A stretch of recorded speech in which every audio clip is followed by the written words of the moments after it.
কক্সবাজার সমুদ্র সৈকতের সুগন্ধা পয়েন্ট। ঈদের পঞ্চম দিনেও পর্যটকদের পদচারণায় মুখর পুরো সৈকত এলাকা। যেদিকে চোখ যায় শুধু মানুষ আর মানুষ। এ যেন এক মানব সমুদ্র। প্রিয়জন নিয়ে সাগরের ঢেউয়ের গর্জন আর নোনা জলে গা ভাসাতে দেশের নানা প্রান্ত থেকে ছুটে এসেছেন হাজার হাজার পর্যটক। ক্রাউড যেখানে থাকে, মানুষ যেখানে বেশি থাকবে সেখানে আরো বেশি এনজয়েবল হয়। যেমন গতবার থেকে এবার আরো মনে হয় বেশি এনজয় করছেন। কক্সবাজারটা আসলে একটা ভালো লাগারই জায়গা। আসলে আসা হলো, এখন এত ক্রাউড দেখে ভাবতেছি যে কিরকম এনজয় করা যাবে।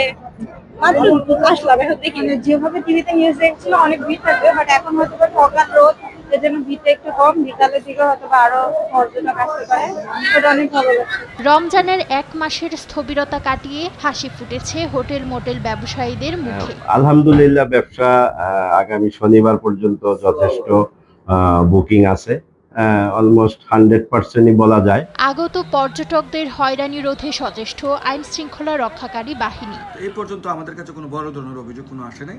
ছোটখাটো যে কতগুলি চলার পথে যে কতগুলি অনাকাঙ্ক্ষিত ঘটনা, এগুলি একেবারেই সহনীয়।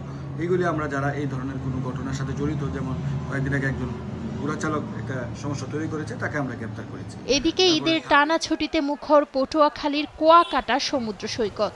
সৈকতের জিরো পয়েন্টে হই হুল্লোড়ে মেতেছেন ভ্রমণ পিপাসুরা। প্রিয় মুহূর্ত ফ্রেমবন্দি করছেন অনেকে আবার সৈকতের বেঞ্চিতে বসে উপভোগ করছেন প্রাকৃতিক সৌন্দর্য। এদিকে সৈকতের ঝাউবাগান, শুটকিপল্লী, লেম্বুচর, বৌদ্ধবিহার, রাখাইনপল্লী ও ইলিশ পার্ক সহ বিভিন্ন দর্শনীয় স্পটে পর্যটকদের উপস্থিতি ছিল চোখে পড়ার মতো। এছাড়াও অনেকে স্পিডবোট, ওয়াটার বাইক, ঘোড়া এবং মোটরসাইকেলে ঘুরে দেখছেন সৈকতের এক প্রান্ত থেকে অপর প্রান্ত। শিশুরা মেতেছেন বালু খেলায়। আগতদের ভিড়ে জমজমাট পর্যটন সংশ্লিষ্ট ব্যবসা। বুকিং রয়েছে কুয়াকাটার 2.5 শতাধিক হোটেল মোটেল। পর্যটকদের নিরাপত্তায় তৎপর রয়েছে পুলিশ সদস্যরাও। নুসরাত শোভা, নিউজ ডেস্ক, দেশ টিভি।